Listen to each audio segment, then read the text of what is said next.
আসাম, ত্রিপুরা, মেঘালয়।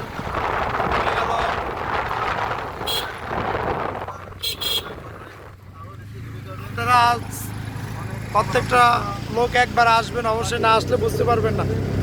অনেক সুন্দর লাগতাছে, আপনার মন ফ্রেশ হয়ে যাবে এইসব অঞ্চলে আসলে।